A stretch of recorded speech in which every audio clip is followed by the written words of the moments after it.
ہمیں آج سورہ یونس شروع کرنی ہے۔ یہ سورہ مبارکہ سورہ نمبر 10 ہے۔ میں نے اس سے پہلے بھی کئی مرتبہ قرآن مجید سے متعلق یہ حقیقت بیان کی ہے کہ قرآن مجید کو اللہ تعالیٰ نے جس طرح سے 114 صورتوں میں تقسیم کیا ہے، اس میں جو اس تقسیم، اس ترتیب میں پیش نظر حکمت ہے، ان میں ایک نمایاں بات یہ معلوم ہوتی ہے کہ قرآن مجید کی یہ 114 صورتیں 7 صورتوں کے گروپس میں منقسم ہیں۔ یہ ایسے تقسیم کی گئی ہیں کہ ان میں ہر گروپ میں ابتدا میں شروع میں ایک یا ایک سے زیادہ مکی صورتیں آتی ہیں، اور اس کے آخر میں، گروپ کے آخر میں، ایک یا ایک سے زیادہ مدنی صورتیں ہوتی ہیں۔ چنانچہ ہم نے اس سلسلے میں یہ جب بھی شروع ہوا تھا، عرصہ پہلے شروع ہوا تھا، ہم نے آغاز سورہ فاتحہ سے کیا تھا، اور جو پہلا گروپ تھا اس کی ایک ہی مکی سورہ تھی، سورہ فاتحہ، اور اس کی مدنی صورتیں البقرہ، آل عمران، النساء اور المائدہ تھی۔ اس پر پہلا صورتوں کا گروپ مکمل ہو گیا۔ اس کے بعد جو دوسرا گروپ تھا وہ 4 صورتوں پر مشتمل تھا۔ پہلی 2 صورتیں مکی اور بعد کی 2 صورتیں مدنی۔ مکی صورتیں تھیں الانعام اور الاعراف، سورہ 6 اور 7، اور مدنی صورتیں الانفال اور التوبہ، سورہ نمبر 8 اور 9۔ آج سے ہم قرآن مجید کی صورتوں کا یہ تیسرا گروپ ہے جس کو شروع کر رہے ہیں۔ اس گروپ میں 15 صورتیں ہیں، جن میں سے پہلی 14 صورتیں مکی ہیں، اور ایک سورہ یعنی سورہ نور یہ مدنی سورہ ہے۔ سورہ نمبر 10 سے لے کے سورہ نمبر 23 تک یہ مکی صورتیں ہیں، اور ایک واحد سورہ، سورہ نور، جو سورہ نمبر 24 ہے، وہ مدنی سورہ ہے۔ یہ 14 مکی صورتیں، جیسا کہ ہم اس سے پہلے دیکھ چکے ہیں، تقسیم کی گئی ہیں 7 پیئرز میں۔ ان میں ہر مکی سورہ جو ہے وہ ایک دوسری سورہ کے ساتھ ایسے ریلیٹ کی گئی ہے کہ وہ دونوں مل کر پارٹنرز بنتے ہیں، جوڑا بنتے ہیں۔ اس گروپ میں اللہ تعالیٰ نے اصل میں جو خطاب کیا ہے وہ تو کیا ہے مشرکین مکہ کو، یعنی جو لوگ انکار کر رہے تھے قرآن مجید کا اور نبی اکرم صلی اللہ علیہ وسلم کا، خاص طور پر قریش کے لیڈرز، ان کو خطاب کیا گیا ہے۔ لیکن اس میں ہم یہ بھی دیکھتے ہیں کہ کہیں کہیں اہل کتاب کا بھی ذکر ہے، حالانکہ اہل کتاب پریکٹیکلی مکے میں مسلمانوں کو اور حضور کو کنفرنٹ نہیں کرتے تھے، مگر معلوم یہ ہوتا ہے کہ مکے میں جو قریش نے قرآن مجید کی دعوت کی مخالفت شروع کر دی تھی،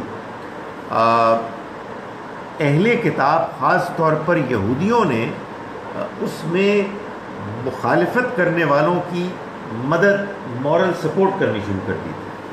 چنانچہ اس میں ہم یہ دیکھیں گے کہ اللہ تعالیٰ نے کہیں کہیں اہل خطاب کا ذکر بھی کیا ہے، اہل کتاب کو زیر بحث لایا ہے، تاکہ وہ جو آرگومنٹس فیڈ کر رہے تھے قریش کے لیڈرز کو، وہ آرگومنٹس ان کا جواب دیا جائے۔ اس میں بعض جگہ پہ ہم یہ بھی دیکھتے ہیں کہ خطاب مسلمانوں سے بھی ہے. مسلمانوں سے جہاں کہیں خطاب ہے وہاں ان کو صبر کی تلقین کی گئی ہے اور ان کے تزکیے کے لیے، ان کی تربیت کے لیے اللہ تعالیٰ نے آیات نازل کی ہیں.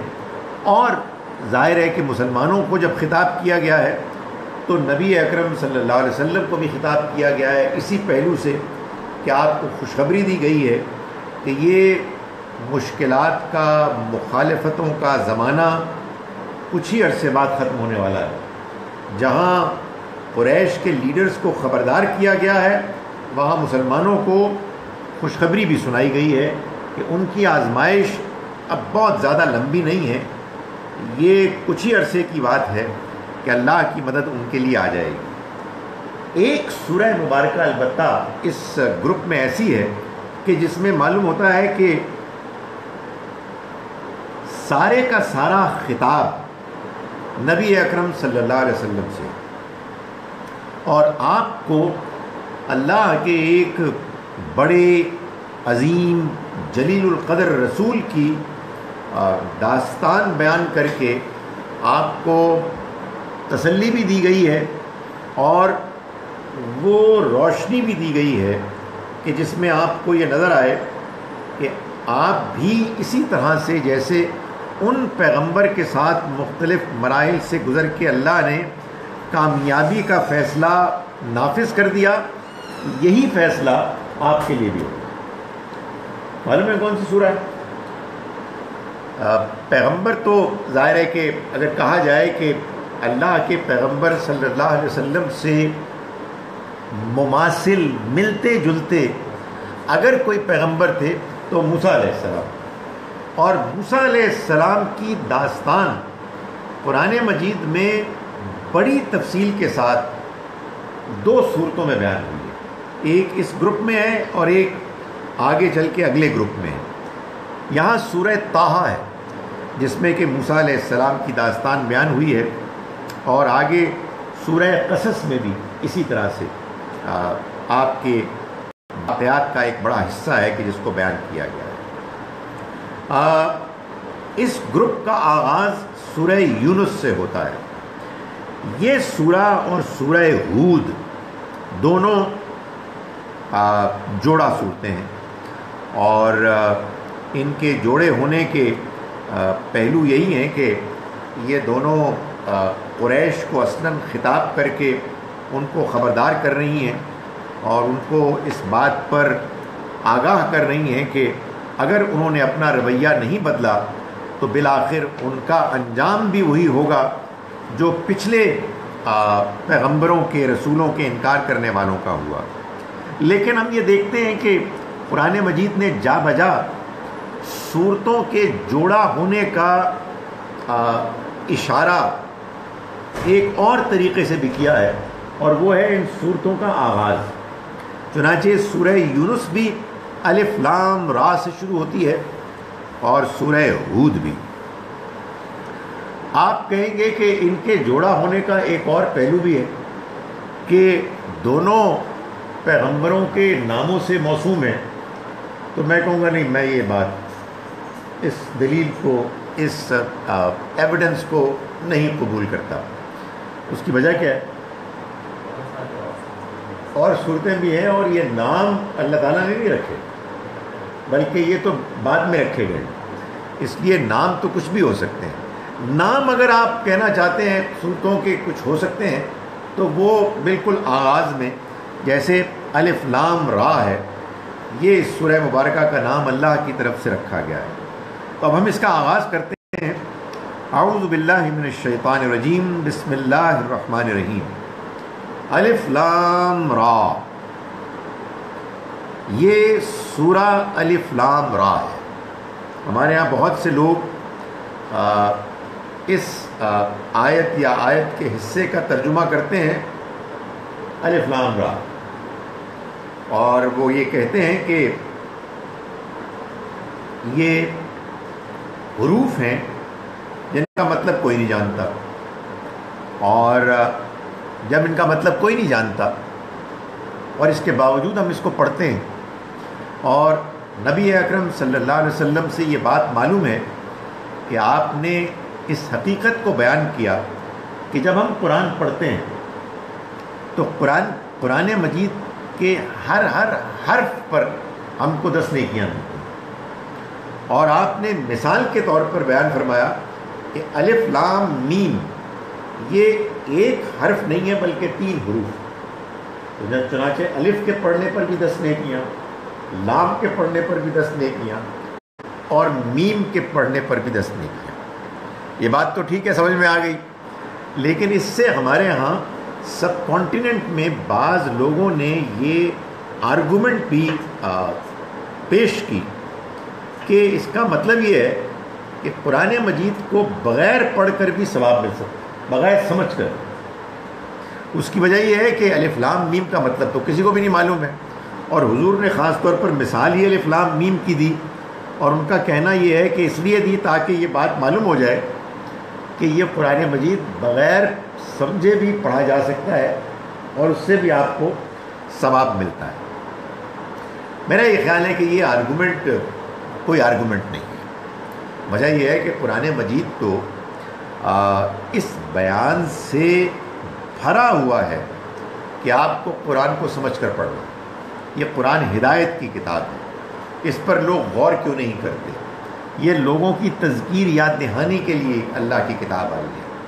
تو ثواب بغیر کسی مقصد کے قرآن کو پڑھنے کے، سوائے ثواب حاصل کرنے کے، اس کا کوئی ثبوت یا اس کا کوئی قرآن مجید سے آپ کو ایویڈنس کا کوئی معاملہ نہیں ملتا.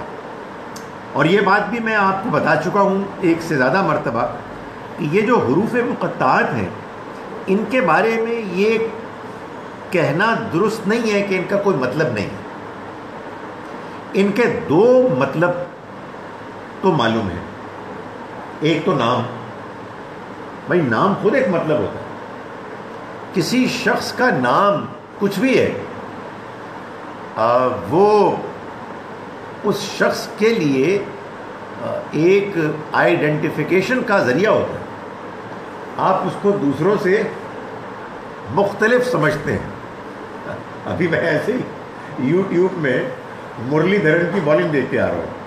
تو مرلی دھرن کا کیا مطلب ہے مجھے کیا پتا، مگر مجھے معلوم ہے کہ مرلی دھرن جو ہے، یہ جو بھی لفظ ہے اتنا بڑا، اس سے موسوم ایک شخص ہے. تو اس سے معلوم ہوا کہ اس لفظ کا ایک مطلب ہے، بندہ آپ کے سامنے آ گیا. تو قرآن مجید کی صورتوں کو بھی اللہ تعالیٰ نے نام دیے ہیں. بہت سی صورتوں کو نام نہیں دیے ہیں، بعض صورتوں کو نام دیے ہیں. جو نام دیے ہیں وہ ان صورتوں کے نام ہیں، اس سے وہ صورتیں آئیڈینٹیفائی ہوتی ہیں. نمبر 1. اور نمبر 2 یہ ہے کہ یہ بات میں آپ کو بتا چکا ہوں کہ قرآن کی کم سے کم ایک سورہ تو ایسی ہے کہ جس میں اس کا آغاز ایک حرف سے ہوتا ہے، اور اس حرف کا مطلب ہمیں معلوم ہے، اور اس حرف کا مطلب اس سورہ میں مضامین میں جو کچھ بیان ہوا ہے اس سے تعلق ہے. جانتے ہیں، یاد ہے نا، سورہ نون، سورہ قلم، یہ قرآن مجید کی سورہ نمبر 68 ہے، 68. اس کا آغاز ہوتا ہے نون سے. نون عربی زبان میں مچھلی کو کہتے ہیں. عربی زبان عبرانی زبان سے ماخوذ ہے، اور یہ پرانی زبانوں میں کہا جاتا ہے کہ اس بات کا اہتمام کیا جاتا تھا کہ ان کے حروف در حقیقت کسی نہ کسی شے کو ریفلیکٹ کرتے تھے. جیسے آج بھی بعض زبانیں ہیں نا، چینی جاپانی، ان میں لگتا ہے تصویریں بنائی ہوئی ہیں. تو اسی طرح سے پرانی زبانوں میں جو الفابیٹس ہوتے تھے وہ کسی نہ کسی شے، کسی چیز کی علامت ہوتے تھے، بلکہ اس کی تصویر ہوتے تھے. تو اگر آپ نون کو ذرا خاص طرح سے لکھیں نا لٹا کے، تو معلوم ہوتا ہے کہ مچھلی لیٹی ہوئی ہے اور اس کی ایک آنکھ نظر آ رہی ہے.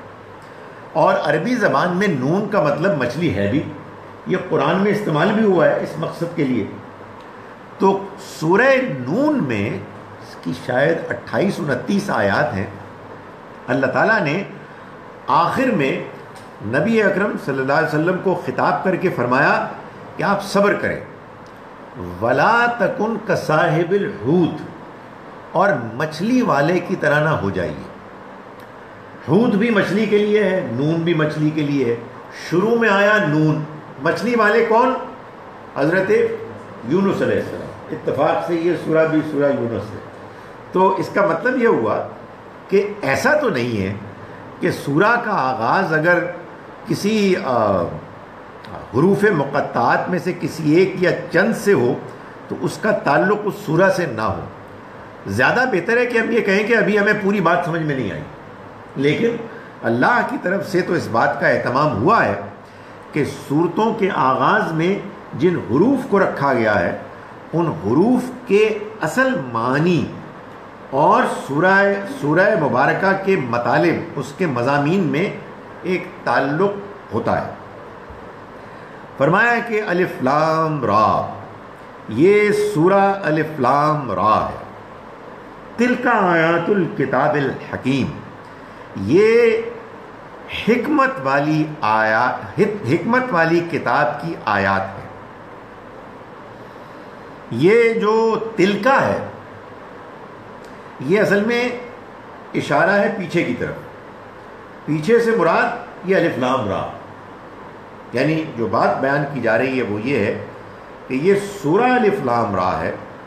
اس سورہ میں جو کچھ بھی بیان ہوا ہے، جو آیات آئی ہیں، یہ حکمت والی کتاب کی آیات ہے۔ اس سے یہ معلوم ہوا کہ قرآن مجید کا اصل امتیاز اس کے اندر حکمت ہے، وزڈم۔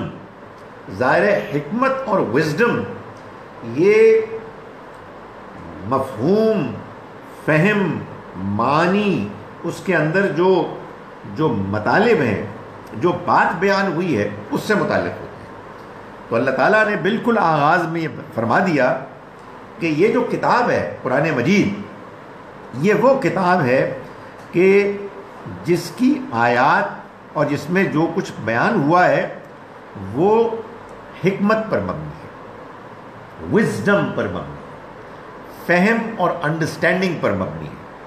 چنانچہ ایک جگہ سورہ یاسین میں اللہ تعالیٰ نے یہ فرمایا کہ یاسین والقرآن الحکیم، یہ سورہ یاسین ہے اور پر حکمت قرآن اس بات پر گواہ ہے انک لمن المرسلین، کہ آپ رسولوں میں سے، یعنی نبی اکرم صلی اللہ علیہ وسلم کے اللہ کے رسول ہونے کے شواہد، دلائل، ایویڈنسز میں سے ایک ایویڈنس یہ بھی ہے، ایک بہت بڑا ایویڈنس، بلکہ سب سے بڑا ایویڈنس، کہ یہ کتاب آپ لے کر آئے ہیں کہ جو حکمت پر مبنی کتاب ہے، جس کے اندر وزڈم ہے۔ فرمایا اکان للناس عجبا، کیا لوگوں کے لیے یہ تعجب کی بات ہوئی، حیرت کی بات ہوئی، ان اوحینا الی رجل منہم، کہ ہم نے وحی کی ایک انسان مرد پر جو انہی میں سے ہے، ان انذر الناس، کہ تم خبردار کرو لوگوں کو، وبشر الذین آمنوا، اور خوشخبری سناؤ ان لوگوں کو کہ جو ایمان لائے، ان لہم قدم صدق، کہ ان کے لیے ہے ایک بڑا مرتبہ، عند ربہم، ان کے رب کے ہاں۔ قال الکافرون ان ھذا لساحر مبین، مگر ان انکار کرنے والوں نے کہا کہ یہ تو ایک واضح کھلا کھلا جادوگر ہے، یعنی انہوں نے بجائے اس کے کہ بات کو وہ سمجھیں، انہوں نے نبی اکرم صلی اللہ علیہ وسلم کے بارے میں یہ الزام لگا دیا۔ اللہ تعالیٰ نے جو بات یہاں بیان فرمائی ہے وہ یہ ہے کہ اللہ نے اپنے بندوں پر یہ کرم کیا، خاص طور پر مکے والوں پر، عرب کے لوگوں پر، کہ انہی کے اندر سے ایک بندے کو اپنے کلام سے مشرف کیا، اپنا کلام ان کے اوپر نازل کیا، تاکہ وہ لوگوں کو خبردار کریں. اس چیز پر خبردار کریں کہ یہ دنیا کی زندگی ختم ہونے والی ہے اور ایک آخرت کی زندگی کا آغاز ہوگا اس زندگی کے بعد، کہ جس میں انسان اپنی موجودہ زندگی کی کارکردگی پرفارمنس کی بنیاد پر وہاں اپنا انجام، اپنا نتیجہ، رزلٹ فیس کرے گا. یہ خدا کی اسکیم ہے، اس کو تو میں اور آپ ٹال ہی نہیں سکتے. اللہ نے یہ کرم کیا ہے کہ اس نے اپنی اسکیم کے بارے میں اپنے پیغمبروں کے ذریعے سے لوگوں کو خبردار کر دیا. تو ان لوگوں نے کہ جن لوگوں کو سب سے پہلے خبردار کیا گیا، جو اس قرآن کے پہلے فرسٹ امیجیٹ ڈائریکٹ ایڈریسیز تھے، انہوں نے اس پر تعجب کیا کہ بھلا یہ کیا بات ہوئی کہ ہمارے پاس ایک انسان آنا تھا تو کوئی فرشتہ آتا، اگر پیغام آنا تھا تو کسی ایسے ذریعے سے آتا کہ جس کے نتیجے میں ہماری آنکھیں کھلی کی کھلی رہ جاتی، پھٹی کی پھٹی رہ جاتی، اور ہم کہتے ہیں کہ ہاں یہ اللہ کا کلام ہے. اللہ تعالیٰ نے فرمایا کہ دیکھو یہ ان لوگ اس بات پر تعجب کر رہے ہیں.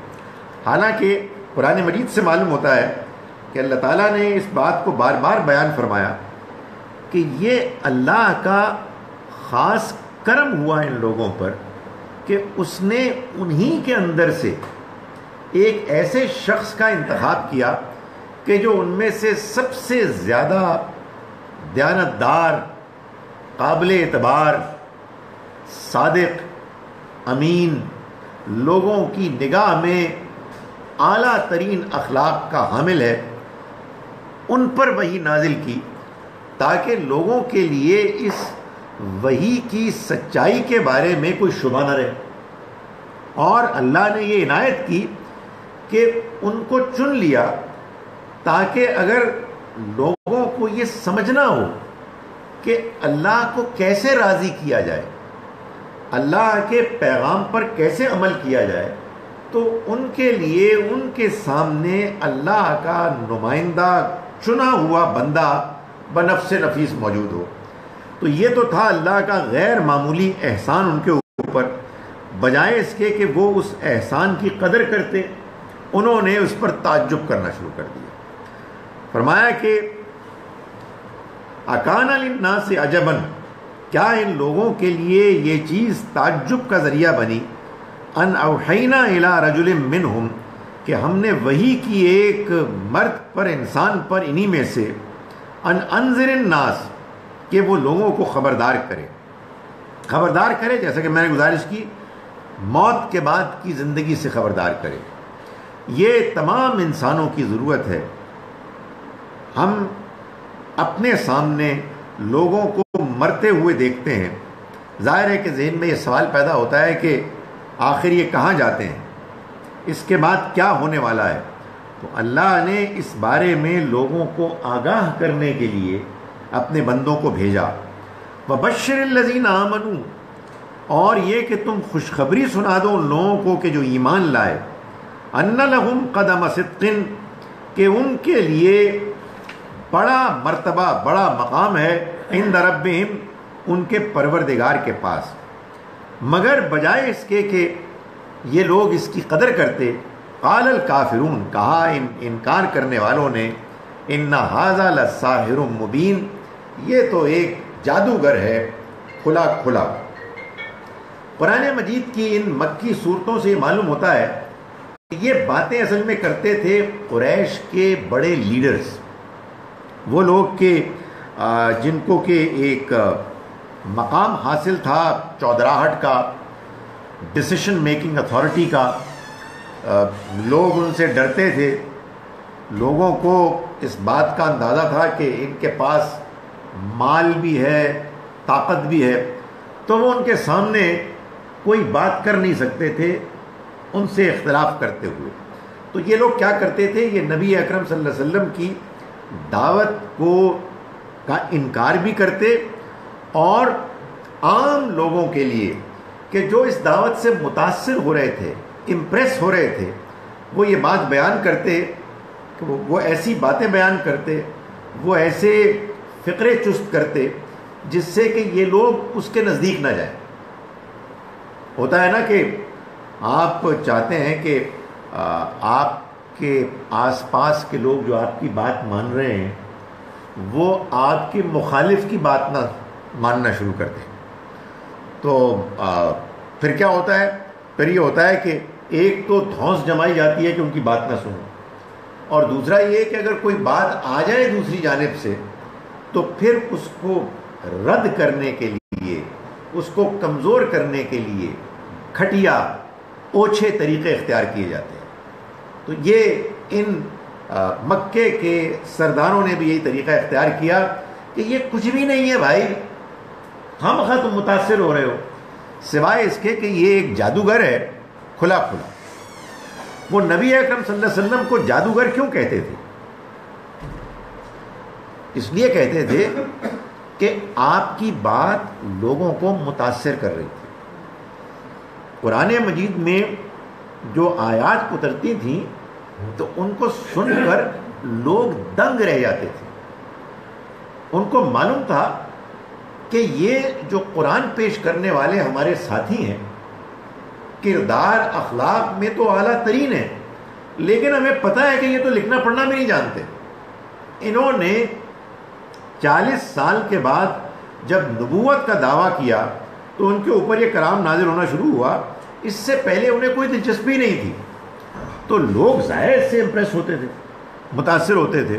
تو انہوں نے اس تاثر کو ختم کرنے کے لیے یہ کہا جی یہ تو جادوگر ہیں اور کھلا کھلا جادو ہے، اس کے علاوہ کچھ بھی نہیں ہے۔ یہ طریقے، اوچھے طریقے اس کو کہتے ہیں پروپیگنڈے کے، یہ کفار مکہ اختیار کرتے تھے، بیکار گھٹیا زبان، تاکہ لوگ اس سے دور ہو جائیں۔ مذہب کی دنیا میں انفارچونیٹلی اور سیاست کی دنیا میں بھی یہی طریقہ اختیار کیا جاتا ہے۔ تو میں نے آپ سے گزارش کی کہ اس کی وجہ کیا تھی؟ اس کی وجہ وہ متاثر کرنے والا کلام تھا اور نبی اکرم صلی اللہ علیہ وسلم کی شخصیت تھی جس کے لوگ قریب جا رہے تھے، لوگ امپریس ہو رہے تھے، اور وہ دور کرنے کے لیے یہ بات کہتے تھے۔ ضمنی طور پر میں یہ بات کہہ رہا ہوں کہ یہاں یہ آیہ مبارکہ جو بات بیان کر رہی ہے، ظاہر آپ اس کی تلاوت کریں گے اور میں اس کا ترجمہ کروں گا تو یہ لفظ تو بہت سخت ہے، کوئی آدمی کہے گی کہ یہ آپ کیا جملہ بول رہے ہیں، میں قرآن پڑھ رہا ہوں۔ یہ کفار کہتے تھے اور اس کو ہمیں بتایا گیا ہے، ہم نے اس کو سمجھنا ہے تاکہ ہمیں بات سمجھ میں آئے کہ یہ مخالفت کیسے ہوتی تھی۔ تو یہ جو آپ بلیسفمی کے بارے میں ایک انڈرسٹینڈنگ ایک خاص مشہور ہو گئی ہے، وہ اس کا کوئی تعلق ہمارے دین سے، اللہ کے کلام سے نہیں ہے۔ فرمایا کہ ان ربکم اللہ الذی خلق السماوات والارض فی 6 ایام ثم استوى علی العرش یدبر الامر، بے شک تمہارا رب وہ اللہ ہے جس نے آسمانوں اور زمین کو پیدا کیا 6 دنوں میں، پھر اس نے عرش کو سنبھال لیا، وہ عرش پر قائم ہو گیا، یدبر الامر، معاملات کا نظم سنبھالتے ہوئے، وہ فیصلہ کرنے کے لیے اس نے یہ معاملہ کر لیا۔ قرآن مجید کی دعوت کیا ہے؟ قرآن مجید کی دعوت بنیادی طور پر 2 باتوں پر مشتمل ہے۔ ایک یہ کہ اس دنیا کا خالق اور مالک ایک ہے، وہ ایک اللہ ہے کہ جس نے اس کائنات کو پیدا کیا، وہی اس کو چلا رہا ہے، اور دوسرا یہ کہ موت کے بعد ایک زندگی آنے والی ہے۔ تو اللہ تعالیٰ نے مکے والوں کو اس سورہ مبارکہ میں جو دعوت دی اس کا آغاز ایسے کیا کہ اے لوگو ان ربکم اللہ، تمہارا رب تو وہ اللہ ہے الذی خلق السماوات والارض، جس نے آسمانوں اور زمین کو پیدا کیا، فی ستت ایام، 6 دنوں میں یعنی مطلب ہے کہ اچانک نہیں بلکہ اہتمام کے ساتھ. قرآن مجید کے اور دوسرے مقامات سے معلوم ہوتا ہے کہ دنوں سے مراد یہ 24 گھنٹے کا دن نہیں ہے، بلکہ دن سے مراد ہے ادوار، طویل عرصہ. جیسا کہ قرآن نے کہا کہ اللہ کے ہاں تو 50,000 سال کا بھی دن ہوتا ہے، 1000 سال کا بھی دن ہوتا ہے. تو یہ اصل میں ادوار ہیں. 6 سٹیجز میں اللہ نے پیدا کیا، اچانک الل ٹپ پیدا نہیں کر دیا، بلکہ اس کے پیدا کرنے میں، اس کائنات کے یہاں تک پہنچنے میں بڑی تدریج ہے، اس میں بڑا اہتمام ہے، اس میں بڑی پلاننگ ہے کہ جو نظر آتی ہے. فرمایا یہ سب کچھ اس نے کرنے کے بعد ثم استوى علی العرش، پھر وہ عرش پر قائم ہو گیا. عرش یعنی وہ مقام کہ جہاں سے وہ کائنات کو چلا رہا ہے. یہ آپ کو معلوم ہے نا کہ قرآن مجید میں وہ تمام باتیں کہ جو اس دنیا سے متعلق ہیں کہ جس کو ہم دیکھ نہیں سکتے، قرآن نے خود یہ بتایا ہے کہ اس کے لیے اللہ نے جو بیان کا طریقہ اختیار کیا ہے وہ متشابہات یعنی ایلیگوریکل میٹافوریکل ایکسپریشن. چنانچہ دنیا میں جس زمانے میں قرآن نازل ہوا اور اس سے پہلے کی تاریخ میں عام طور پر بادشاہت تھی، اور بادشاہ کیا کرتے تھے، وہ تخت پر بیٹھتے تھے. ان کا ایک تخت ہوتا تھا جس پر بیٹھ کے وہ اپنے احکام جاری کرتے، ان کے وزراء ہوتے، ان کے حوالی ہوتے، اور پھر وہ اپنی سلطنت میں جو بھی کام کروانا ہو وہ اس کے لیے فرامین جاری کرتے. تو یہ وہ تعبیر اختیار کی گئی ہے کہ اللہ نے بھی اس کائنات کو بنانے کے بعد اسے چھوڑ نہیں دیا ہے کہ کوئی اس کا پرسان حال نہیں ہے، بس یہ ایسے ہی آپ سے آپ الل ٹپ چل رہی ہے. نہیں، اس نے عرش کو سنبھالا. اور کیوں؟ یدبر الامر، کہ وہ معاملات کا نظم چلائے. ما من شفیع یعنی یہ پوری دنیا وہ چلا رہا ہے، وہ لوگوں کی ضرورتیں پوری کر رہا ہے، وہ دعاؤں کو سنتا ہے، وہ معاملات کے فیصلے کرتا ہے. یہ آج بھی وہ کر رہا ہے. اس نے اس انتظام کو اپنے ہاتھ سے کبھی بھی نہیں چھوڑا. دنیا میں اگر انسان کو دھاندلی نظر آتی ہے، زیادتی نظر آتی ہے، تو اس کی وجہ یہ ہے کہ اللہ نے اس دنیا کی زندگی کو امتحان کے غرض سے بنایا ہے. چنانچہ امتحان اور آزمائش کے نقطہ نظر سے یہ ضروری تھا کہ اللہ تعالیٰ لوگوں کو آزادی دیتا. تو پہلے بھی تو جی باری تعالیٰ عرش پر موجود ہی ہوگا نا، تو ابھی یہ اس سے ظاہر ہوتا ہے کہ پہلے کہیں اور تھا. نہیں، اس جملے سے یہ بات لازم نہیں آتی کہ وہ پہلے کہیں اور تھا، بلکہ یہ بتایا جا رہا ہے کہ جب کائنات بن گئی، یعنی اگر کوئی چیز تھی ہی نہیں تو ظاہر ہے کہ معاملات کو کیا چلانا تھا. لیکن جب ایک کائنات ایسی بن گئی وسیع و عریض کہ جس میں بہت سے معاملات تھے کہ جو اس بات کا تقاضا کرتے تھے کہ اب ان کو سنبھالا جائے، تو اس نے خود ان کو سنبھالنے کا اہتمام کیا. پہلے یہ کائنات سے پہلے یہ کچھ مخلوقات تو تھیں نا، یہ فرشتے تو پہلے ہی تھے.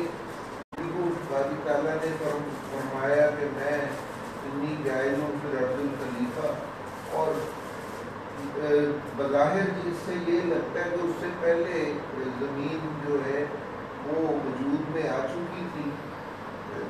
ایسا بھی تھا کہ وجود میں آ گئی تھی زمین، ایسا بھی تھا کہ ابھی وجود میں آنے کے پروسیس میں تھی.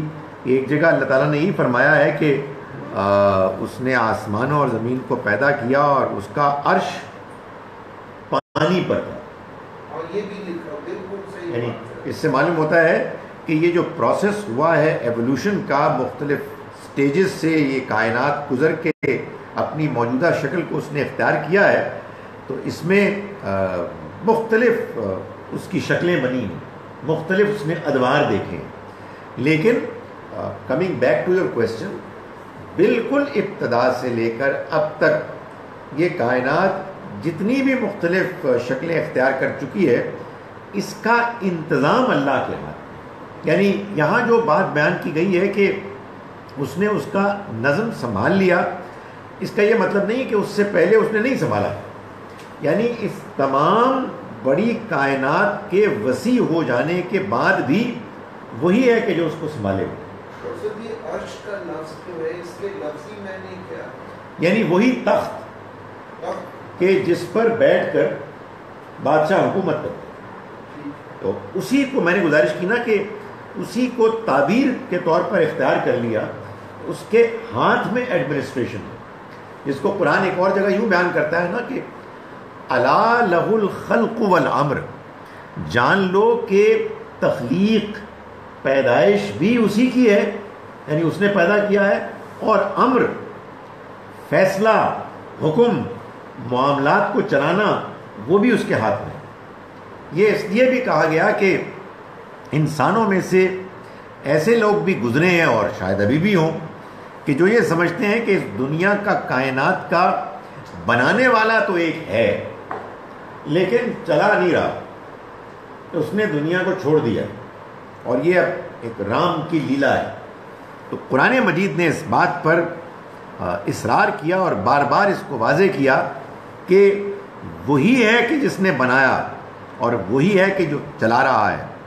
ما من شفیع الا من بعد اذنی، کوئی نہیں کہ جو سفارش کر سکے اس کی مرضی کے خلاف، یعنی اس کی اجازت کے بغیر اس کے ہاں کوئی سفارش نہیں کر سکتا.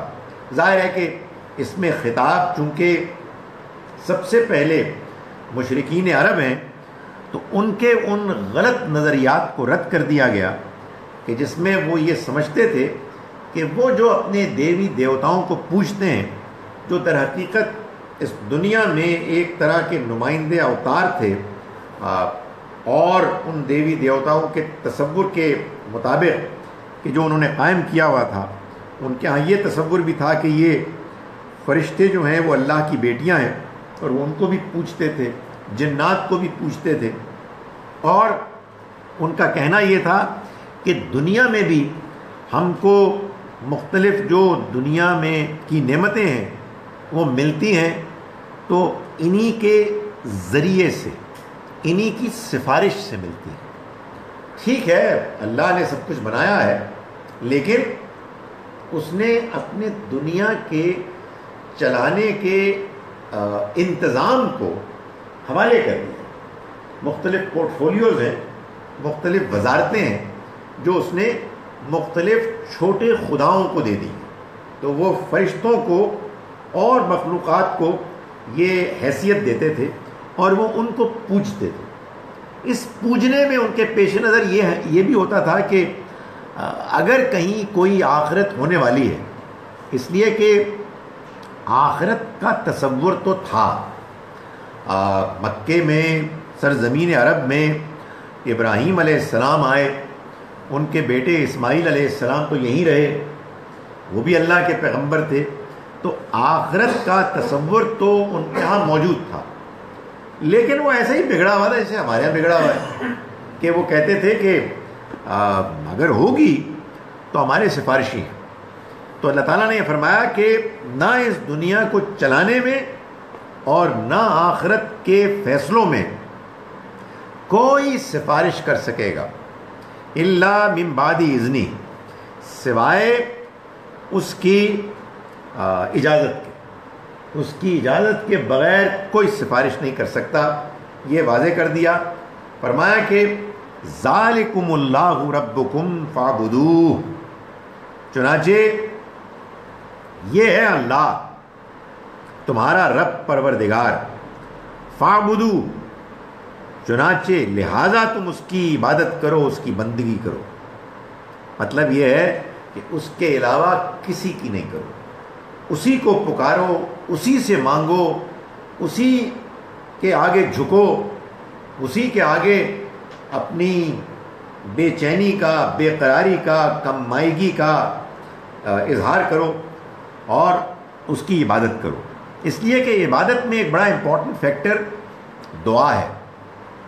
حقیقت یہ ہے کہ دعا ہی عبادت ہے، جیسے کہ ایک حدیث میں آتا ہے نا کہ الدعاء مخ العبادہ، دعا جو ہے وہ عبادت کی روح ہے، اسپرٹ ہے، گودا ہے، بلکہ الدعاء هو العبادہ، دعا ہی عبادت ہے، تو اسی سے مانگو، کسی اور سے نہ مانگو۔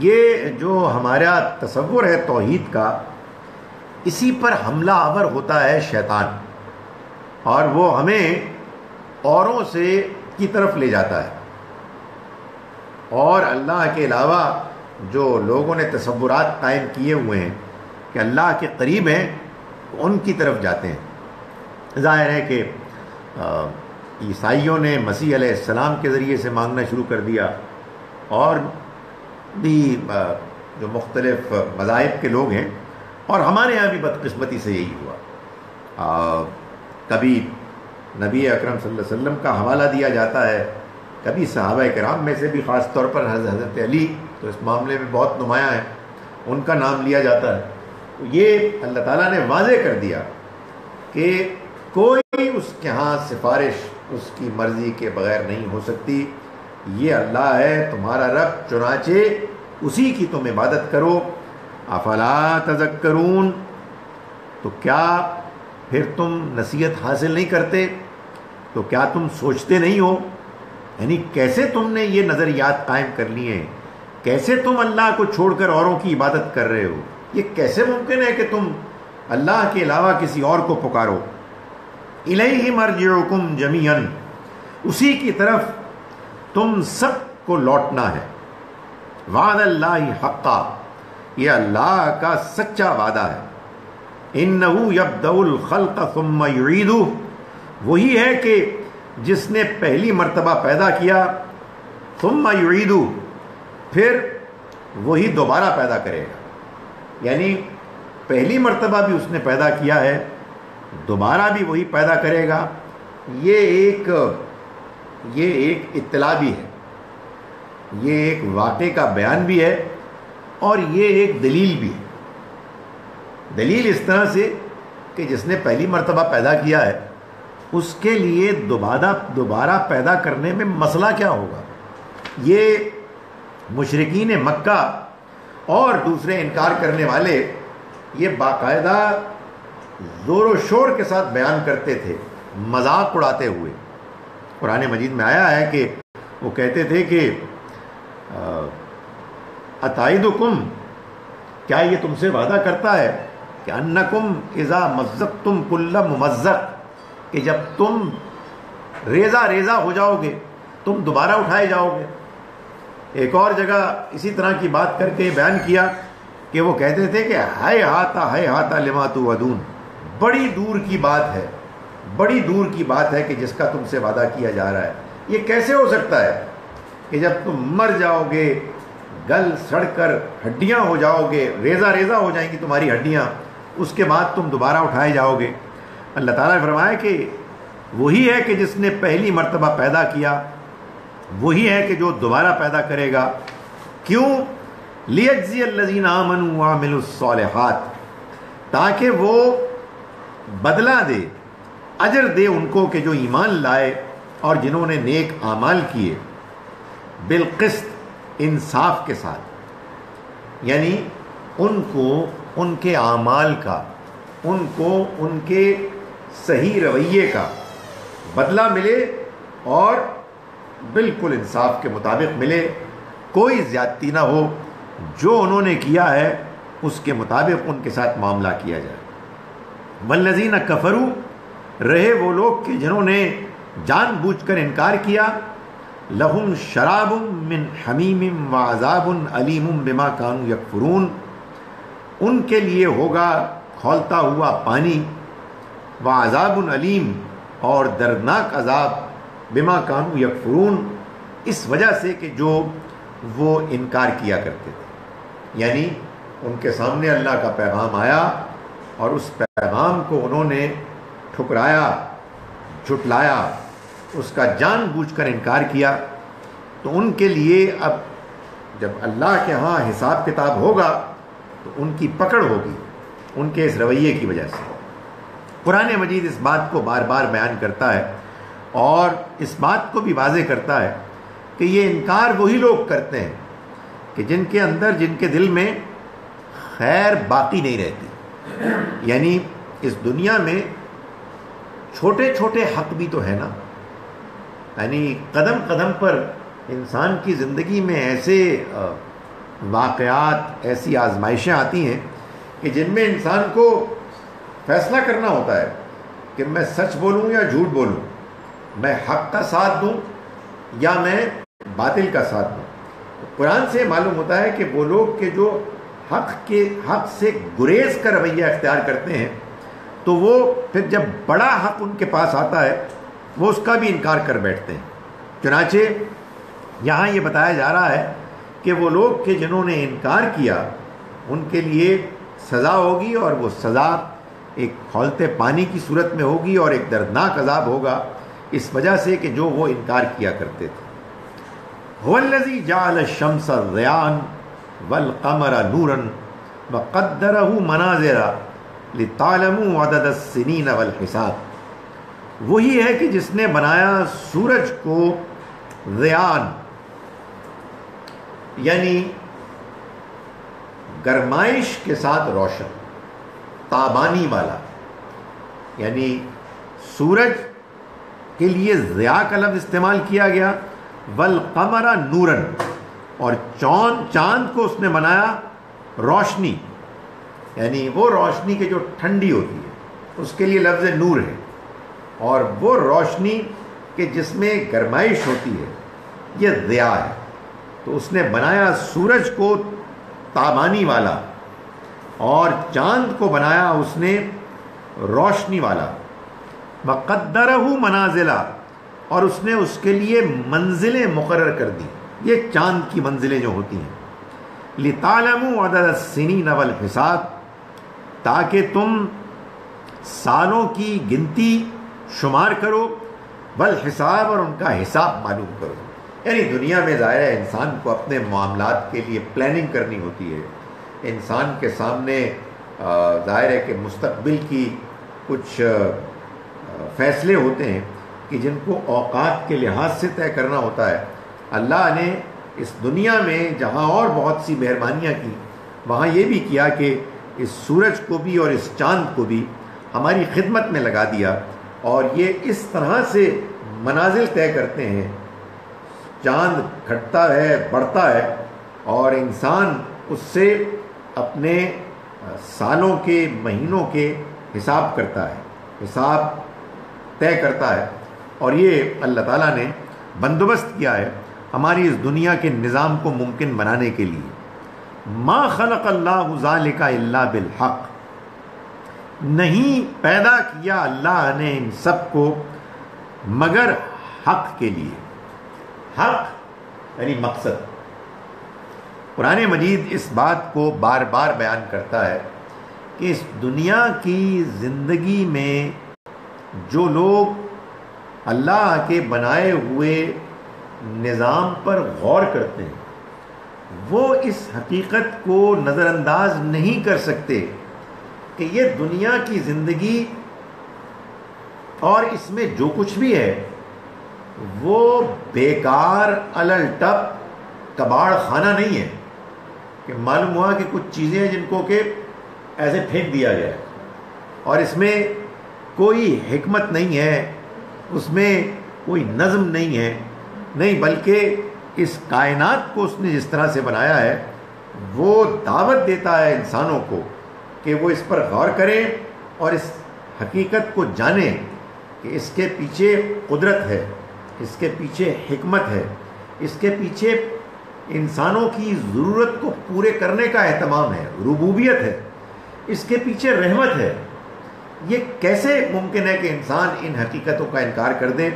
فرمایا چنانچہ اللہ نے نہیں پیدا کیا اس سب کو مگر ایک مقصد کے لیے، یعنی مطلب یہ ہے کہ یہ کیسے ممکن ہے کہ جس اللہ نے اس کائنات کو اس اہتمام کے ساتھ، حکمت کے ساتھ بنایا ہے، جس میں انسان اپنی ضرورتیں پوری ہوتے ہوئے دیکھ رہا ہے، یہ کیسے ممکن ہے کہ اس کا بنانے والا انسانوں کی اچھائی اور برائی سے بے نیاز ہو جائے، اسے کوئی پرواہ ہی نہ ہو کہ کوئی زیادتی کر رہا ہے، کوئی جرم کر رہا ہے، قتل و غارت کر رہا ہے، لوٹ کھسوٹ کر رہا ہے، اس سے بھی کوئی فرق نہیں پڑتا، اور کوئی نیکی کر رہا ہے، کوئی دیانتداری سے کام لے رہا ہے، کوئی قربانی دے رہا ہے، اس سے بھی کوئی فرق نہیں پڑتا۔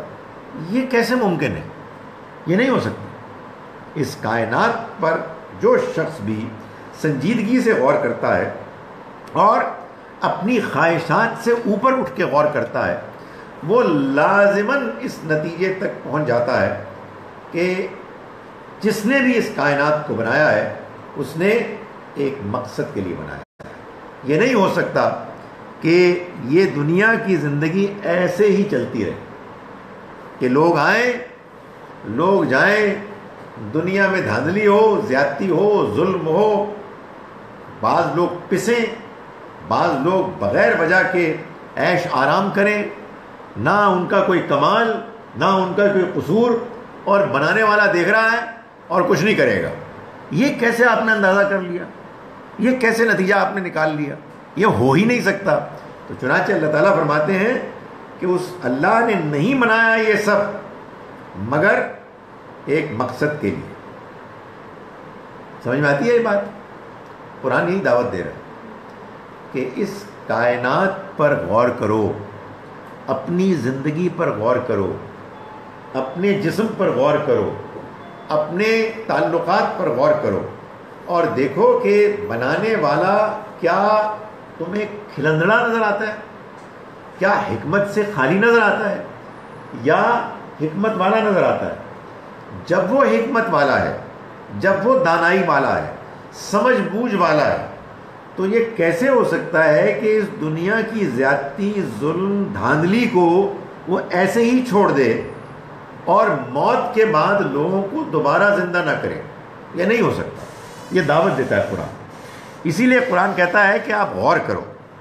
فرمایا یفسر الآیات، وہ واضح کرتا ہے نشانیاں، لقوم یعلمون، ان لوگوں کے لیے کہ جو جاننا چاہیں۔ یہ قرآن واضح کرتا ہے کہ اللہ تعالیٰ کی باتیں وہی لوگ سمجھ سکتے ہیں کہ جو سمجھنا چاہتے ہیں۔ یعنی اللہ کی باتوں کو سمجھنے کے لیے آپ کو سقراط، آئنسٹائن اور نیوٹن ہونے کی ضرورت نہیں ہے۔ اگر ضرورت ہے تو اس بات کی ہے کہ جو آپ کو عقل ملی ہے آپ اس کو دیانتداری سے استعمال کریں اور بات کو سمجھنے کی کوشش کریں۔ تو اللہ تعالیٰ فرماتے ہیں کہ اللہ اپنی اس کتاب میں، اپنے کلام میں یفسر الآیات، وہ آیات، نشانیوں کو واضح کرتا ہے۔ کن کے لیے؟ لقوم یعلمون، ان لوگوں کے لیے کہ جو جاننا چاہیں۔ تو بندے جاننا کیوں نہیں چاہتے؟ اور بعض بندے کیوں جاننا چاہتے ہیں؟ جو جاننا چاہتے ہیں ان کا جاننا چاہنا تو بڑا obvious ہے کہ یہ دنیا اپنے اندر بہت سے سوالات رکھتی ہے جن کا کوئی جواب نہیں۔ مجھے کیوں بنایا گیا ہے؟ مجھ سے کیا توقع کی جا رہی ہے؟ میرا بنانے والا کون ہے؟ موت کے بعد کیا ہونے والا ہے؟ یہ دنیا میں زیادتی کیوں ہوتی ہے؟ یہ اونچ نیچ کیا ہے؟ سوالات کی ایک بھرمار ہے۔ تو اگر آپ جاننا چاہتے ہیں تو آپ کو صرف اپنے ذہن کو استعمال کرنا ہے کہ مجھے بات سمجھنی ہے۔ جو نہیں جاننا چاہتے وہ کیوں نہیں جاننا چاہتے؟ اس لیے کہ انہیں معلوم ہے کہ اگر انہوں نے جان لیا تو پھر ان کو دنیا کی زندگی کا مقصد سمجھ میں آ جائے گا، اور اس وقت جو ان کے سامنے دھاندلی، زیادتی، عیاشی کرنے کے موقع ہیں وہ ختم ہو جائیں گے۔ انہیں اپنے آپ کو کنٹرول کرنا پڑے گا۔ تو وہ اپنی انا کی وجہ سے اور اپنی خواہشات نفس کی وجہ سے جاننا نہیں چاہتے۔ ورنہ اللہ تعالیٰ یہ فرماتے ہیں کہ اللہ کی اس کائنات میں بھی اور اللہ کے کلام میں بھی لوگوں کے لیے بڑی رہنمائی ہے، بڑی نشانیاں ہیں، بات کو سمجھنے کے لیے بڑے موقع ہیں، مگر کن کے لیے؟ صرف ان کے لیے کہ جو جاننا چاہیں۔ اب میں آپ کے سامنے ان آیات کا ترجمہ ایک مرتبہ پھر پیش کر رہا ہوں۔ بسم اللہ الرحمن الرحیم۔ الف لام را، یہ سورہ الف لام را ہے۔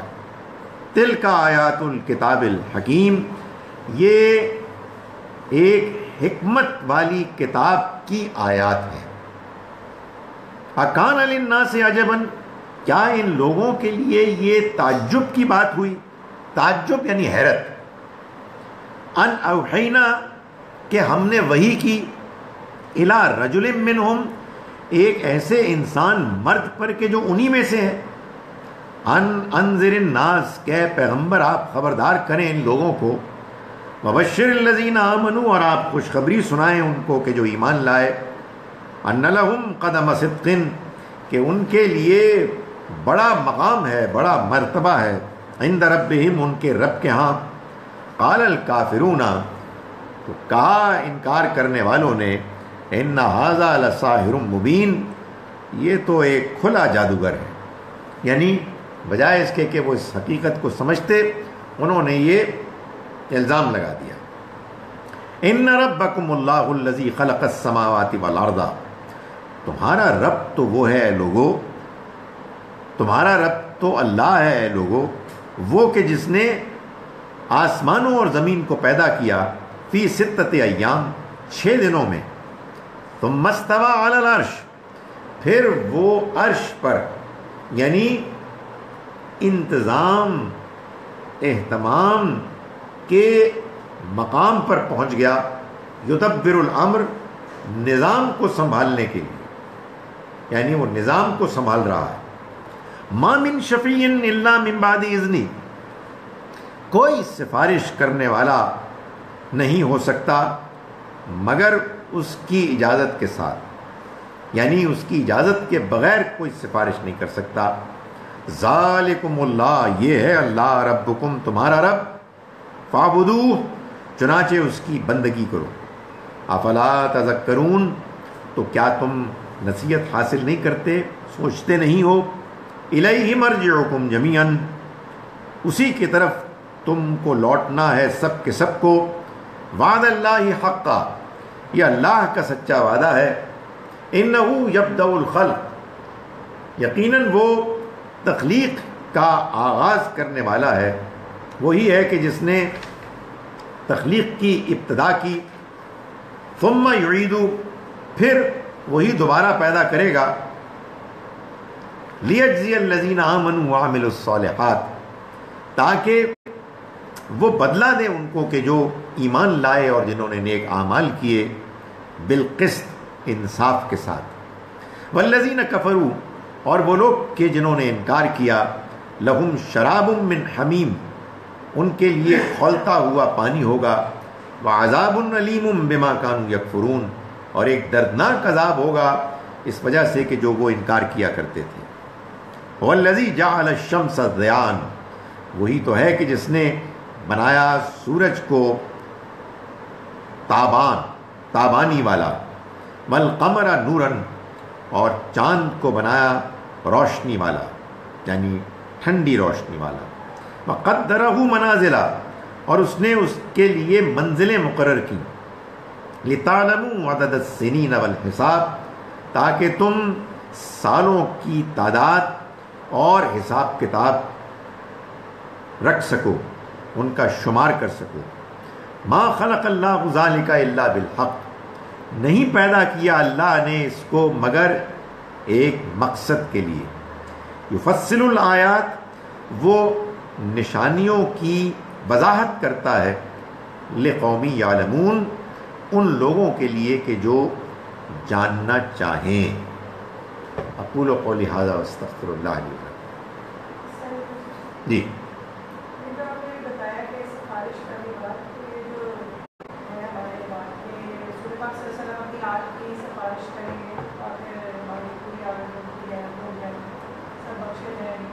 اور اس کے علاوہ جو ہے کہ اور چھوٹے جو نیک لوگ ہیں، بڑے ہم ان کو مانتے ہیں، کافی بزرگ وہ بھی بخشوا لیں گے. تو پھر یہ کہاں فٹ ہوتی ہے؟ قرآن مجید نے یہ بات واضح کی ہے اس دن سے لا تجزی نفس عن نفس شیئا، جس دن کوئی انسان کسی دوسرے کے کام نہیں آئے گا، ولا یقبل منہا شفاعت، اور نہ ہی کسی انسان کی جانب سے کوئی سفارش قبول کی جائے گی. 3 جگہ بیان ہے. لیکن ساتھ ہی ساتھ آیت الکرسی میں اللہ تعالیٰ نے اس بات کو بھی بیان کیا ہے کہ من ذا الذی یشفع عندہ الا باذنہ، کون ہے کہ جو مگر سفارش سے وہ نکل جائے گا، ایسی کوئی سفارش قبول نہیں کی جائے گی. پھر ہوگا کیا؟ معلوم یہ ہوتا ہے کہ یہ ہوگا کہ اللہ تعالیٰ کے ہاں بہت سے لوگ وہ ہوں گے کہ جو کامیاب ہو جائیں گے اپنے ایمان اور اپنے نیک اعمال کی بنیاد پر. کامیاب ہو جائیں گے سے کیا مراد ہے میں آپ کو سمجھانے کے لیے بتا رہا ہوں، جیسے کہ میں نے پہلے بھی کئی مرتبہ عرض کیا کہ اس سے مراد ہے مثال کے طور پر کہ اللہ نے یہ طے کیا ہے کہ پاس مارکس ہوں گے 40%، تو جن کے 40% یا اس سے زیادہ آ گئے وہ پاس ہو گئے. لیکن اللہ کے ہاں جیسے کہ ایک زمانے میں ہمارے ہاں ہوا کرتا تھا کہ 33% سے زیادہ پر گریس مارکس مل جاتے تھے، تو اللہ تعالیٰ کیا معلوم ہوتا ہے کہ اس طرح سے کوئی 33% ہے جس کے اور 40% کے درمیان آدمی یعنی یوں تو نہیں ہے کہ ڈیزرو کرتا تھا کہ پاس ہو جائے لیکن پوری طرح فیل بھی نہیں، تو ایک مرسی کا گریس کا یہ تقاضا ہوتا تھا ٹیچرز کے لیے کہ وہ اس کو بھی پاس کر دیں. اسی طرح کا اللہ تعالیٰ کے ہاں بھی کوئی ایک منیمم ایکسیپٹیبل جو ایک سٹینڈرڈ ہے تھریشولڈ، اس سے ذرا کم مزید کے لیے بھی گنجائش ہے، لیکن اس 33% سے کم کسی کی سفارش قبول نہیں. تو یہ جو نبی صلی اللہ علیہ وسلم کے بارے میں ہے اور نیک لوگوں کے بارے میں ہے، یہ بس اسی طرح کی سفارش ہے کہ جس میں اللہ تعالیٰ کے ہاں جو ایک کم سے کم معیار ہے اس سے کم پر تو کوئی بھی نہیں سفارش کر سکتا، لیکن وہ جو ایک گریس مارکس کی گنجائش ہے اس میں وہ اجازت دے گا. اور یہی بات ہے کہ جو حدیث سے بھی معلوم ہوتی ہے کہ نبی صلی اللہ علیہ وسلم نے فرمایا کہ بعض ایسے لوگ ہوں گے میرے امتی جو مجھ سے کہیں گے کہ آپ ہماری سفارش کر دیں، تو میں کہوں گا نہیں ہو سکتا. ایک اور حدیث میں آتا ہے کہ میں اپنے امتیوں کے لیے سفارش کروں گا تا وقتے کہ قرآن مجھ کو روک دے گا. تو معلوم یہ ہوتا ہے کہ یہ وہی چیز ہے کہ جو قرآن مجید نے بیان کی. ہمارے یہاں تو بڑی پاپولر ایک چیز ہے نا کہ جو مرضی کیے جاؤ جی نکل تو ہم نے جانا ہی کے پیچھے. نہیں، ایسی بات نہیں، یہ تو ہو نہیں سکتا. قرآن مجید نے بعض جگہوں پر یہ بتا دیا ہے کہ انہیں نکلنے کا کوئی امکان نہیں. جن لوگوں نے بڑے بڑے گناہ کیے ہیں اور وہ توبہ نہیں کرتے ہیں، قرآن سے معلوم ہوتا ہے کہ ان کے بچنے کا کوئی امکان نہیں. اور قرآن مجید نے قتل کے بارے میں، شرک کے بارے میں، زنا کے بارے میں، قانون وراثت کے معاملے میں دھاندلی کرنے والوں کے بارے میں، اور اسی طرح سے اور جو ناجائز کام کرتے ہیں ان کے بارے میں یہ بتا دیا ہے. ایک موٹی سی بات بتا دی ہے کہ جس نے کوئی برائی کی اور پھر اس کی برائی اس پر چھا گئی، یعنی وہ اس سے باہر نہیں نکل سکا، اس نے توبہ کی کوشش نہیں کی، اس نے اپنے آپ کو ٹھیک کرنے کے لیے کوئی ایفرٹ ہی نہیں کی، تو ایسے لوگوں کے بارے میں اللہ تعالیٰ نے فرمایا کہ وہ نہیں بچ سکیں گے. حالانکہ بنی اسرائیل یہودی یہ کہتے تھے کہ ہمیں آگ نہیں چھوئے گی مگر چند دنوں کے لیے. قرآن تو بالکل واضح ہے. So does reading the Quran daily in Arabic without translation and understanding will not get us ثواب؟ دیکھیں یہ سوال تو آپ اللہ میاں سے پوچھیں. میں تو آپ کو یہ بتا سکتا ہوں کہ قرآن مجید اصل میں ہدایت کے لیے آیا ہے، اور قرآن مجید کو سے فائدہ اٹھانے کا طریقہ یہی ہے کہ آپ اس کو سمجھیں، اس سے گائیڈنس حاصل کریں. باقی بغیر سمجھے پڑھنے سے ثواب ملے گا، یہ فیصلہ اللہ تعالیٰ کریں گے. ہمیں اپنی حدود میں رہنا چاہیے اور ہمیں جو بات جتنی سمجھ میں آتی ہے بس اس کو بیان کرنا چاہیے. میں ہمیشہ قرآن مجید کے پڑھنے کی 4 کیٹیگریز بیان کرتا ہوں. پہلی کیٹیگری یہ ہے کہ آپ اس کو عربی میں پڑھیں ایسے کہ آپ کو عربی آتی ہو، یہ تو بیسٹ کیٹیگری ہے. اس کے بعد یہ ہے کہ آپ اس کو عربی میں بھی پڑھیں اور ساتھ ترجمہ بھی پڑھیں، یہ سیکنڈ بیسٹ ہے. تھرڈ بیسٹ یہ ہے کہ آپ اس کو صرف اپنی زبان میں پڑھیں تاکہ کم سے کم آپ کو سمجھ میں تو آئے. اور چوتھی کیٹیگری یہ ہے کہ آپ صرف عربی میں پڑھیں جبکہ آپ کو سمجھ میں نہیں آ رہا. تو اس پر ثواب ملے گا، اللہ بہتر جانتا ہے.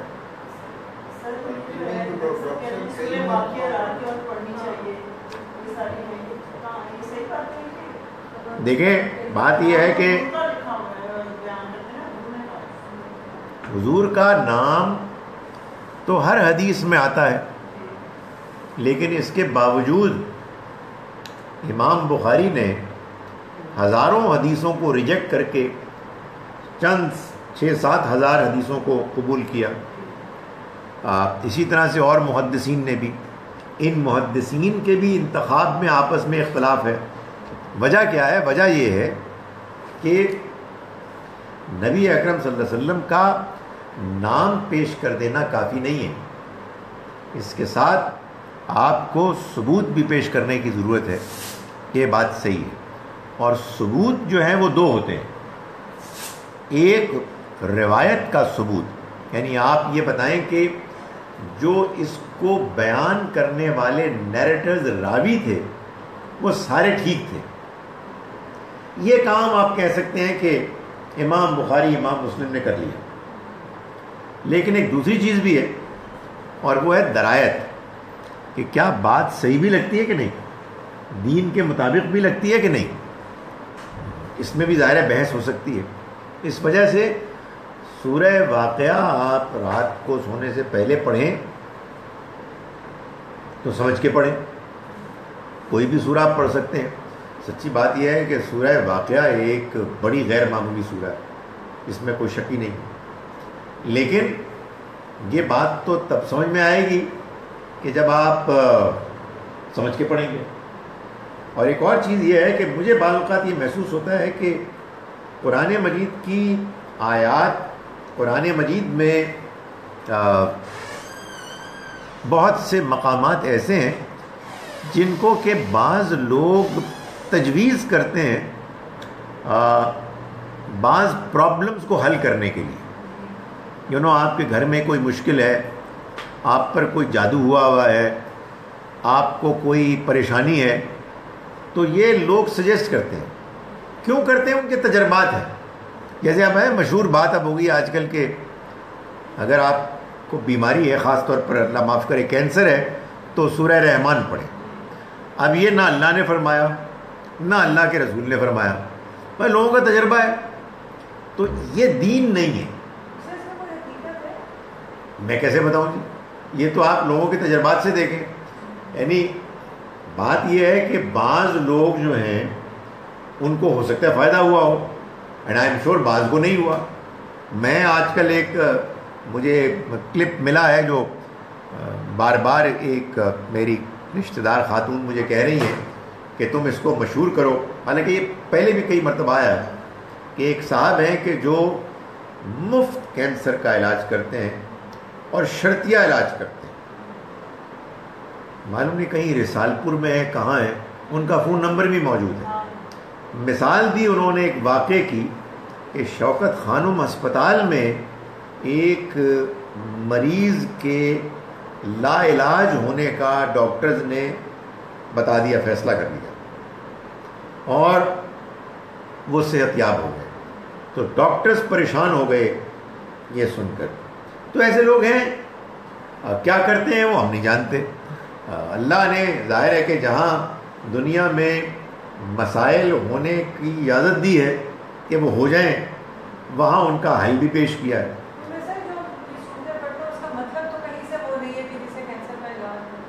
ایبسلیوٹلی ایبسلیوٹلی، میں اس لیے کہتا ہوں کہ یہ بالکل قرآن مجید کے نزول کا مقصد ہے ہی نہیں، یہ اس کی ایک ایڈیشنل بونس ایڈوانٹیج ہے. ہم اس کا انکار نہیں کرتے کہ ہو سکتا ہے بھائی اگر آپ کے سامنے فرض کیجیے جیسے کہ وہ علامہ اقبال کے بیٹے نے، ڈاکٹر جاوید اقبال نے، جو خود بڑے عقلی آدمی تھے، انہوں نے جو واقعہ اپنا سنایا کہ وہ ان کو بچھو نے کاٹ لیا، اور بچھو کا کاٹنا عمر میں کتنا شدید درد ہوتا ہے. تو انہوں نے بتایا کہ وہ ایک بڑے عالم تھے، وہ ان کے ساتھ تھے، انہوں نے اپنا انگوٹھا رکھا، اس پر کچھ پڑھنا شروع کر دیا، کہتے ہیں فوراً غائب ہو گیا تھا، ختم ہو گیا. تو ہوتا تو ہوگا کچھ، ظاہر ہے بالکل ہو سکتا ہے، بالکل ہو سکتا ہے. انڈیا میں سکھوں کا ایسا کہتے ہیں وہ ہے گولڈن ٹیمپل، جہاں پہ باقاعدہ کینسر پیشنٹ جاتے ہیں دعا کرواتے ہیں، اور پاکستان سے بھی بہت ہو جاتا ہے. ایبسلیوٹلی. اور وہ میں پڑھ رہا تھا اس میں کہ واٹ دے ڈو از کہ دے سے a prayer in their own religion, اور اس کی ٹرانسلیشن میں پڑھ رہا تھا کہ سر آنیسٹلی جس طرح کی دعا نہیں کہ آپ نہ تو ان کے بھگوان کا ذکر نہ اس طرح، لیکن وہ ڈائریکٹلی یہ تھی کہ میرے پہ اس وقت یہ مصیبت آئی ہوئی ہے اور تو ہی شفا دینے والا، تو تو اپنے رحم سے مجھے شفا دے گا. یعنی کہ as a Muslim I read the prayer and I thought that this could have easily been something that can be in the Quran and Quran and I would not object to it. بالکل ٹھیک ہے، الفاظ اتنے simple ہوتے ہیں. بالکل صحیح ہے. لیکن ایک اور بات بھی ہے، وہ یہ ہے کہ بعض نہیں، بہت ایسے واقعات بھی لوگ بیان کرتے ہیں کہ جو کہتے ہیں کہ ہم فلاں مزار پہ گئے اور اس کے نتیجے میں ایک لا علاج مرض وہ ٹھیک ہو گیا. آپ کیا کریں گے آپ؟ یعنی مطلب یہ ہے کہ تجربات ہیں. یقیناً ہم اپنے مسلمان بہن بھائیوں کو یہی کہیں گے کہ اگر آپ نے اس طرح کا کوئی کام کرنا بھی ہے تو اس میں یہ دیکھ لیں کہ نہ اس میں شرک ہو، نہ اس کو آپ دین سمجھیں، بلکہ اس کو علاج کے طریقوں میں سے ایک طریقہ سمجھ کے کر لیں. تو کیا اعتراض ہو سکتا ہے؟ اگر کوئی کنونس نہیں ہے نہ کرے. لیکن یہ بات کہ یہ علاج ہم کو دین میں بتایا گیا نہیں ہے، یہ اللہ کے کلام کی ایک ایڈیشنل تاثیر ہو سکتی ہے، مگر خدارا اس کو دین کے ساتھ مکس اپ نہ کریں. بس اتنی بات یقیناً دین کی بات ہے کہ جب کبھی آپ کوئی علاج بھی کریں، اللہ کو پکاریں تو اسی کو پکاریں، کسی اور کو نہ پکاریں. چاہے کسی اور کو پکارنے سے آپ کو لوگ بتائیں کہ فائدہ ہوگا.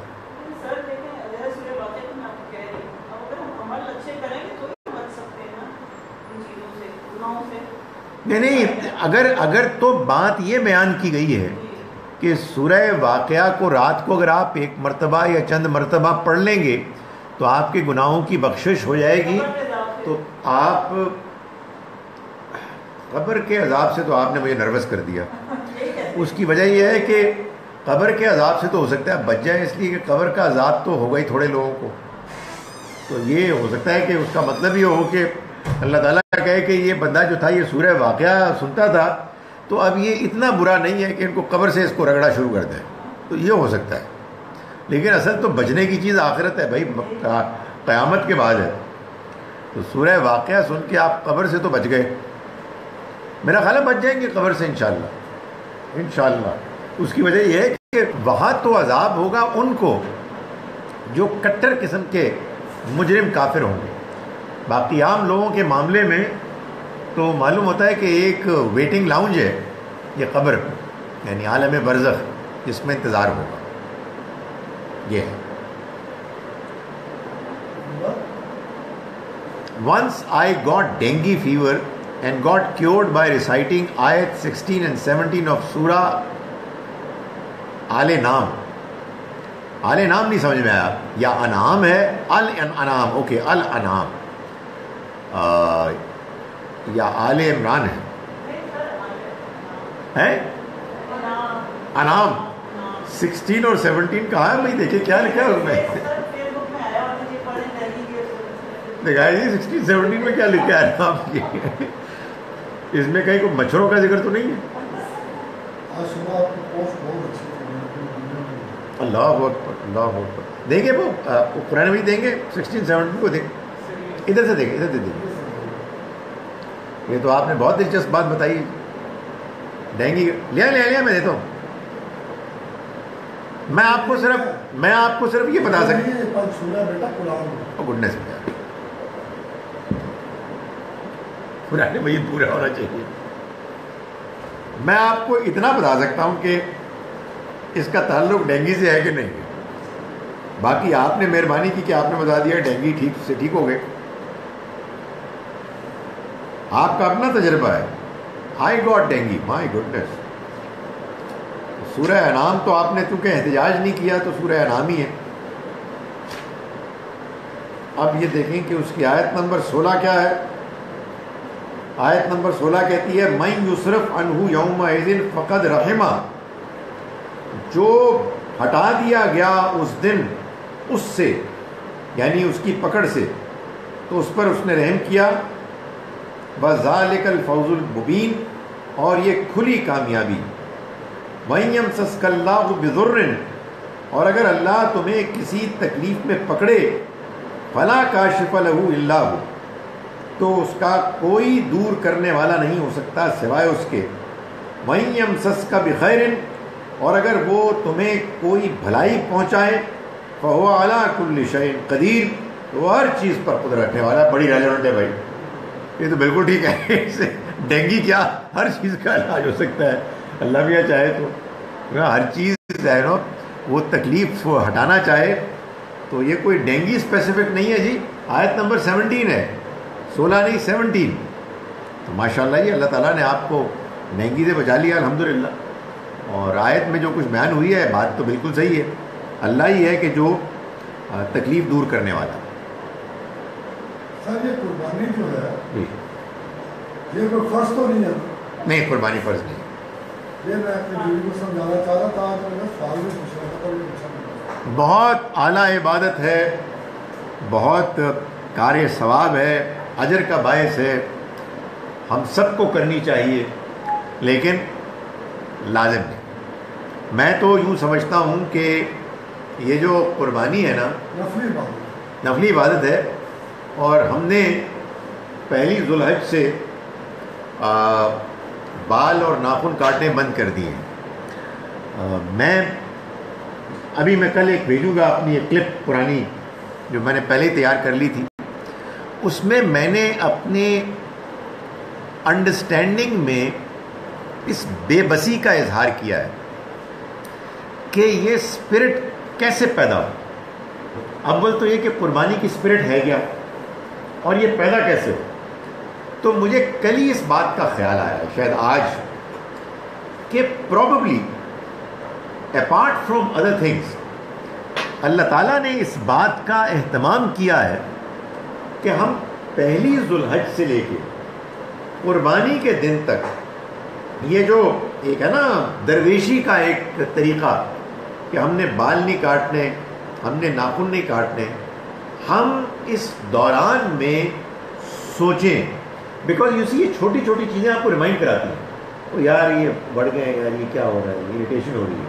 تو آپ کہیں نہیں یار میں ایک عبادت سے گزر رہا ہوں. Honestly it makes a difference, it does help. کبھی کبھی آپ کو خیال آتا ہے یار یہ کام نہ کر لیں, بندہ کہتے نہیں یار یہ مطلب میں ایک اسپیشل جرنی سے گزر رہا ہوں. تو میرا یہ خیال ہے کہ اس اسپرٹ آف سیکریفائس کو ان دنوں میں پیدا کرنے کی کوشش کرنی چاہیے. یہ سوال ہے جی, she says so then we have to believe her or not in line with the Quran. یہ بلیف کی بات ہی نہیں ہے بھائی. بلیف دو طرح کے ہوتے ہیں. یہ لوگ ہم کیوں مکس اپ کرتے ہیں چیزوں کو. ایک بلیف وہ ہے کہ جو محمد صلی اللہ علیہ وسلم کے لائے ہوئے دین پر ہے, وہ ہے اصل بلیف, ریلیجس بلیف. اور ایک انگریزی کا لفظ ہے بلیف اور بلیو, کہ I believe in what he is seeing, I believe in what she is seeing. اس کا مطلب ہے میں نے اس کی بات مان لی. یہ وہ بلیف ہے ہی نہیں. جیسے ہمارے یہاں بعض لوگ یہ ایک عجیب و غریب بات کرتے ہیں کہ جادو برحق ہے. مطلب یہ کہ ایسا لگتا ہے کہ جیسے کوئی ریلیجس اسٹیٹمنٹ دے رہے ہیں. مطلب ہے کہ ہو جاتا ہے. بھائی جادو ہو جاتا ہے, برحق ہے. کیا مطلب ہے؟ جیسے زکام برحق ہے جیسے ڈینگی برحق ہے ایسے جادو بھی برحق ہے. اس میں کیا مسئلہ ہے؟ سو جب آپ کہتے ہیں نا ایمان, بلیف, یہ اصل میں ان حقائق کو ماننے کا نام ہے کہ جو اللہ کے پیغمبر نے ہم کو دیے اور ہم ان کو بغیر دیکھے ہم ان کو مانتے ہیں. لیکن ہمیں جو ہماری بہن نے بتایا کہ ان کو ڈینگی کے ہوا اور انہوں نے یہ آیات پڑھی اور وہ ٹھیک ہو گئی, تو ہم نے ان کی بات مان لی. یہ کوئی ریلیجس بلیف نہیں ہے. یہ ایسے ہی جیسے کوئی اور کہے گی کہ مجھے فلاں بیماری ہوئی تو میں نے ان ڈاکٹر کو دکھایا تو ان کے علاج سے میں ٹھیک ہو گیا, تو آپ نے میری بات مان لی. ایسے ہم ان کی بات بھی مان لیتے ہیں. لیکن یہ کوئی ہم نے ریلیجس بلیف کی نوعیت کی کوئی چیز اختیار نہیں کی. آئی ہوپ میں نے بات کلیئر کر دی. چلیے جی اب نواز. یہ جو کاٹنا ہے یہ ٹھیک نہیں ہے. نہیں, میں نے ایک اور بھی کلپ بھیجی تھی جو نیلز کو کلپ کرنے سے متعلق, مگر ویسے بال کاٹنا یہ کاٹنا, میں گزارش کر رہا ہوں نا. میں نے ایک کلپ بھیجی تھی پچھلے دنوں جس میں میں نے نہیں بھیجی تھی, سوری نہیں بھیجی تھی, اور میں نے روک دی تھی. اچھا آپ جب چیز روک دیں تو اچھا. وائی میں نے کیوں روک دی تھی؟ بیکاز آئی واز نروس کہ یار یہ ٹھیک بھی ہے کہ نہیں ہے. لیکن کوئی مجھ سے ذاتی طور پر پوچھتا ہے تو میں یہ کہتا ہوں کہ یہ ایک اچھی اعلیٰ مطلوب چیز ہے لیکن لازم نہیں. قربانی ایک اچھی اعلیٰ مطلوب عبادت ہے, لازم نہیں.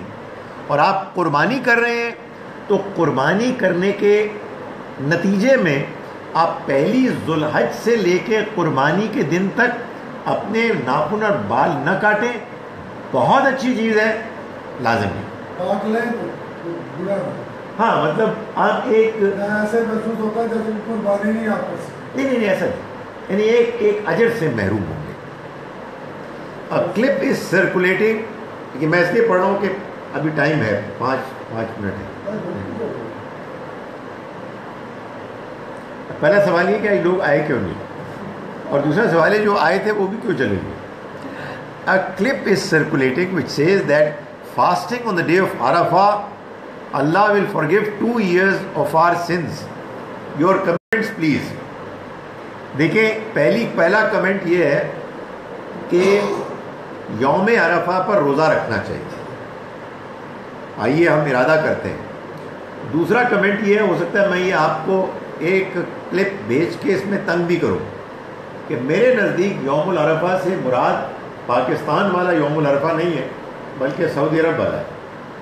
یعنی وہ میرے نزدیک, یو کین ڈس ایگری, وہ 8 ذوالحج بنے گا, ناٹ 9. بالکل ٹھیک ہے, میرے نزدیک بھی ایسا ہی ہے. دوسری بات یہ ہے, اچھی طرح سمجھ لیں کہ جو بات بھی حدیث میں بیان کی جاتی ہے کہ تم فلاں کام کرو گے تو اس سے تمہارے گناہ بخش دیے جائیں گے, اس سے مراد گناہ صغیرہ ہوتے ہیں, سیئات. یہ قرآن نے بھی بتایا ہے کہ آپ کوئی نیکی کا کام کرتے ہیں اچھی طرح سے تو اللہ تعالیٰ اس کے نتیجے میں آپ کے چھوٹے گناہ معاف کر دیتے ہیں. آپ اچھی نماز پڑھتے ہیں, آپ وضو کرتے ہیں, آپ روزے رکھتے ہیں, آپ کسی کو معاف کرتے ہیں, آپ صدقہ کرتے ہیں تو اللہ اس کے نتیجے میں آپ کے گناہ معاف کر دیتے ہیں. تو یہ جو یوم عرفہ والا ہے یہ بھی بالکل ٹھیک ہے.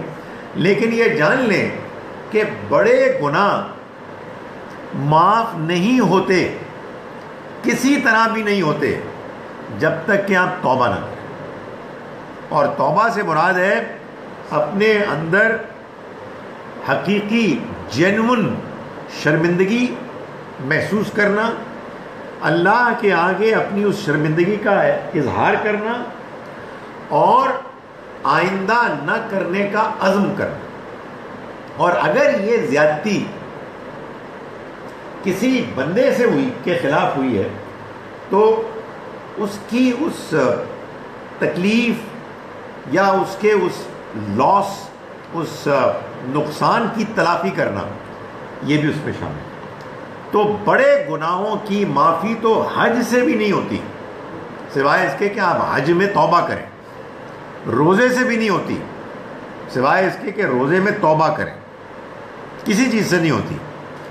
لیکن چھوٹے گناہ، کوئی زبان سے کوئی بات نکل گئی، کوئی کبھی کوئی غلط چیز دیکھ لی، کبھی کان میں کوئی بری چیز پڑ گئی، تو انسان ویسے بھی اس میں شرمندہ ہوتا ہے، لیکن آپ کی نماز، آپ کا روزہ، آپ کا وضو، یہ سب چیزیں اس کو معاف کر دیتی ہیں۔ قرآن میں بھی بیان ہوا ہے کہ ان الحسنات یذہبن السیئات، یہ اگلی سورہ میں آئے گی، سورہ ہود میں، کہ یقیناً نیکیاں برائیوں کو صاف کر دیتی ہیں، یہ بیان کیا گیا ہے۔